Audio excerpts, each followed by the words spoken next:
I'm Alan Taylor. My buddy Scott Duffy and I are in search of the best burger in America. Each month we visit a new city to try some of the top restaurants, pubs, and brew houses while sitting down for a candid conversation with some of the top entrepreneurs, athletes, entertainers, and celebrities. I don't know about you, but I love talking business over a burger. Welcome to Business and Burgers. Scott and I are back at Muldoon's to try another of this award-winning pub's burgers. Sitting down with us is Barry Meguiar. Barry took his grandfather's brand, Meguiar's Car Care Products, and transformed it into a household name. And he did it all with little to no advertising. Instead, Barry would focus on demonstrating his products at car shows and educating the customer on how to properly use the products. Today, Barry travels the world with Car Crazy TV to find others who share his passion for the automobile.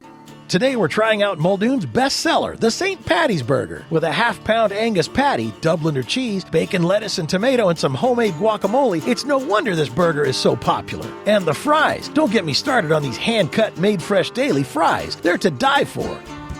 I was with Barry in France or Germany or somewhere. We've been all over the world. Yeah, all the above. And one day I hear myself talking on television, and I look around, and I'm being interviewed by Barry Meguiar on Car Crazy Television. And so out of this, Barry starts this television show, which has also now been the longest running and the number one in its time slot and everything for 18 plus years. It's a car show, not about the cars. It's about the people and the people's passion for what they do, which was the driving force behind him knowing that because people are so passionate about their cars, that if the product is the best, that it will sell. Mm-hmm. Build it and they will come. Build the best product and they will buy it. Mm-hmm. We actually back up a step beyond that.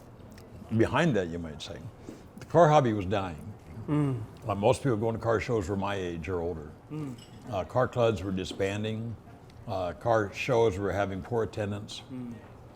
And that's our audience. If there's not people passionate about their cars, we're going to have a problem.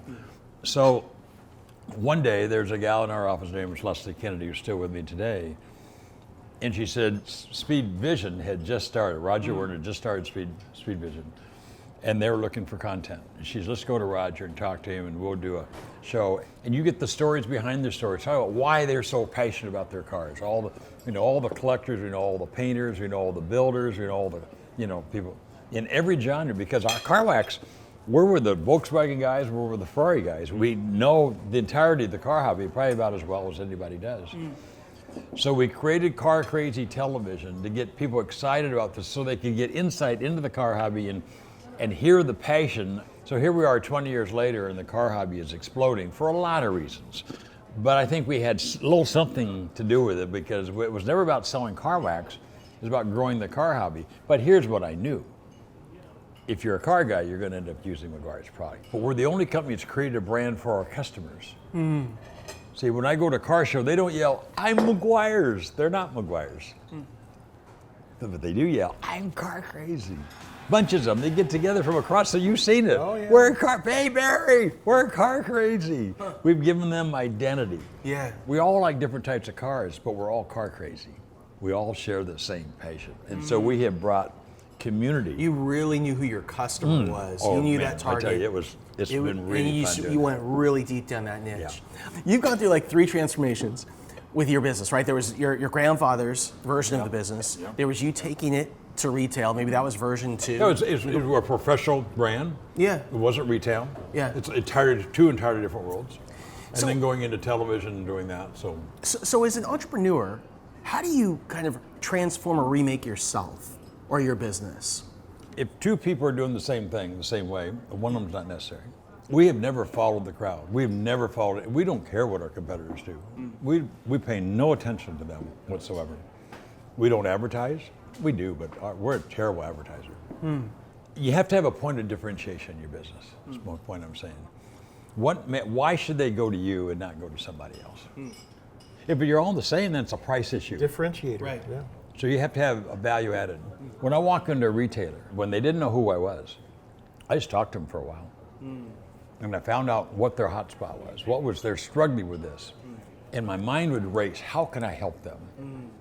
If I can help you be a success, maybe you can help me be a success. But first I want to help you. So let's just focus on you right now.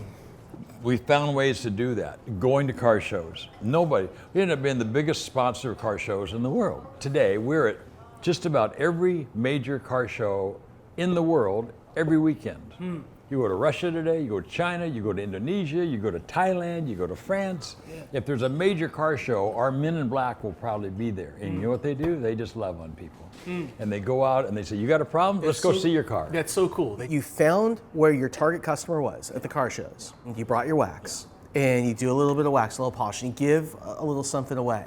Yeah. And what did they have to do in return for that? You know, I'd put a little spot on their car, right? Yeah. They'd say, wow. I'd say, I thought you'd like that. Here, I'll give you the bottle.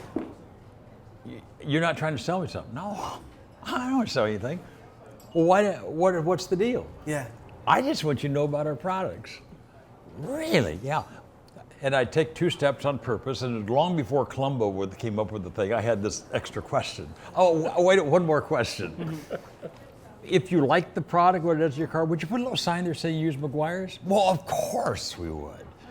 So by the time the show opens, every car in the show, there is Cadillac and Mercedes and all these big brands all around, but I got, with my little 10-foot space, and I've got every show car in the building having a little Meguiar sign. It's almost like the old school version of what we call a tripwire. So using technology to get people into a sales funnel, giving something away. Like I believe today that it's never been more difficult to get a customer in and make that purchase for the first time. It's never been easier to get that person to buy from you the second time.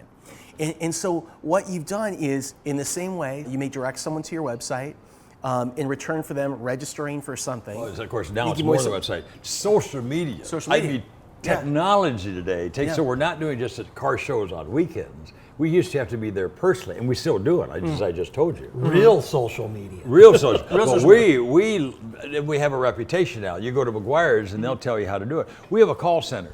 The only company in our business does this. You call our company and ask for the call center. You got a problem? I got swirl marks, I got scratches, I got water stains, I got acid rain, whatever the problem is. This person will stay with them for a half hour. He'll give them their name, call back, go and use these products, and call me back and let me know if that works. And they're not trying to sell anything. These are car guys with passion that want to help you, because people have all these questions. They help you through the process. People are starving for help, and we overwhelm them with help. Well, how does that pay off? Do you think that guy will ever use anybody else's product ever again? There is this thing called lifetime value. If you invest in them and you do it genuinely, you really want, and you get your joy from helping their car look the best, and you get your joy when they win Best of Show. That is so cool.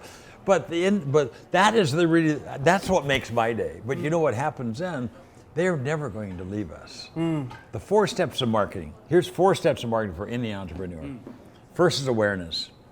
You got to find your unique piece, and you got to create awareness with it, okay? Yeah.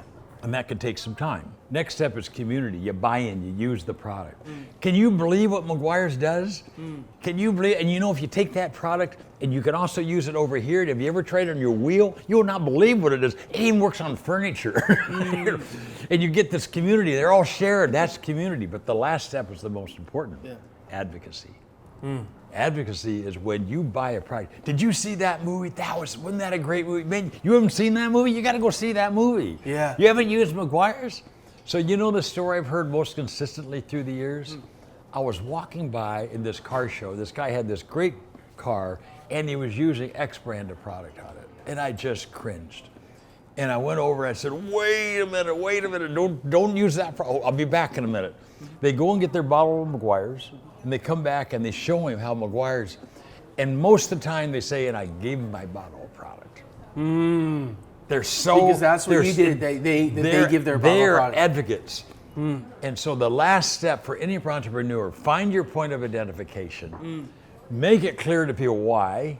You're not good at everybody, but the people that you have to identify your target audience. My target audience was car guys. I didn't want the general audience. I don't care anything about people who are going to wax their car once a year, with no patience, just because they're waxing out of obligation. I want the person to wax their car once a week. Yeah.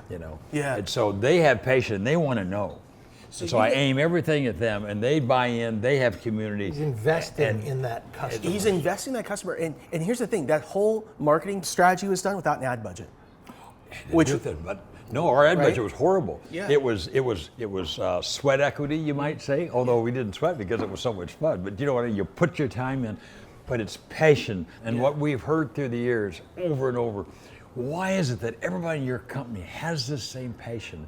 They're so excited, they're so proud to be working for Meguiar's. how do you do that? You do that by making it very clear what you are, and then you only hire people. I don't care. The manager comes and says, we've had a position open for 3 weeks. We got to hire somebody. And they're perfect. Their skills are just perfect, but they don't share the passion. They're just going to be, I say, no. And the manager gets so upset. I say, I'm sorry, but we only hire people that share our passion. We got to have a company culture that so understands that, and you need to work that through your company so everybody understands that. So you know your target customer so well, that you know that niche so well, and they're so passionate, right, about their hobby. And it sounds like it's the same thing. You have like this perfect representation of who your employee is. There's somebody that shares that same passion. You have to know it first. Yeah. You have to know it first. Get very clear in what you're doing. Razor sharp. Do not make that circle small. Stay there. Hire people. Understand that. Do your market research. Go out there. Figure out who are you aiming that at. And if it's a small market, then you're never going to succeed, no matter how well you do it. It's got to be a big market.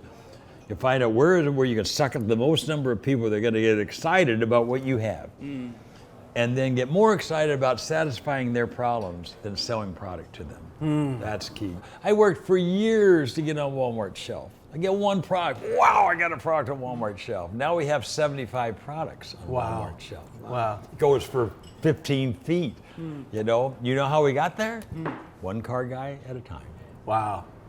One There car you go. guy, loving on our customers, creating a lifetime value, lifetime customers that will stand up for us, that will defend us to the nth, and they pass it down generation. How many people? I got it from my dad. Told me never use anything else. We have a brand loyalty that's over 80%, like 82% brand loyalty. How many products? Oh, the Microsoft. How many products have 82% brand loyalty? You know, I mean that's pretty phenomenal. But we never let them down. And the goal of our company is the products. We have to have the product that deserves that kind of loyalty. So that the product itself has to be the best. If you do that half-heartedly, then everything else falls apart. But we do it every moment of every day and night, 24 hours a day, thanks to technology. And we're not in the selling business. I'm not trying to sell you Meguiar's. I'm trying to educate you on how you can get that perfect finish. And that has a lot to do with the towels and the technique and how you wipe and the buffer speeds, and it's like an educational process. So are you using forums or? We use forums. We have Meguiar's online. You go there, and you know what happens? They presume they're doing it. We're not doing it. We're watching it do it, and we're walking it. And I found out that you can do this, and we learn from them. You know? Yeah. It's so exciting to see that happen. It's like these car guys used to have to meet at the shows, and you've leveraged technology, you've created forums, and now what's happening is they can meet at Meguiars.com through these forums. It's unbelievable. Where they're educating, and which helps to further so your people mission. come and say, well, and learn from them. You'll learn more from them than you'll learn from us. And so there's this community. Technology is so wonderful today. We do that 24/7 globally. Yeah. Globally. But you have to have content. We have great content. And quite frankly, if they'll use our training content, any product they use, should I say this? Any car wax they use, they're going to get better results. With anybody else's products, they'll get better results. And you'll get the best results if you use the best techniques and the best products. Sure. You know. Sure. But they'll actually get better results with our competitors' products if they learn what we've learned over 115 years of what it takes to get a perfectly clear, we call it show car perfect paint finish. If that's your desire, we can help you get it. That's awesome. Barry's been a friend and a mentor of mine for a long time, and every time we talk, I learn something new. So here's some food for thought. If the product is the best, it will sell.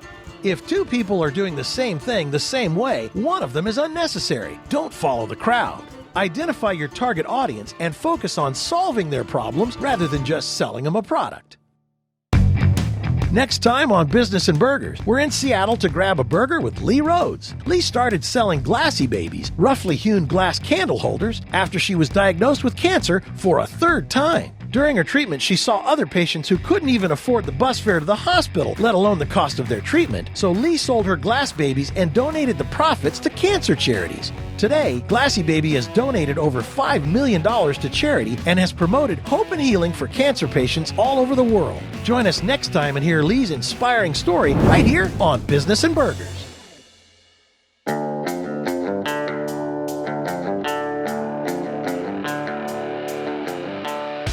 Check out more episodes of Business and Burgers and our B&B blog at our website, businessandburgers.com. And don't forget, visit Business and Burgers on Facebook and give us a big thumbs up. We'll see you next time right here on Business and Burgers.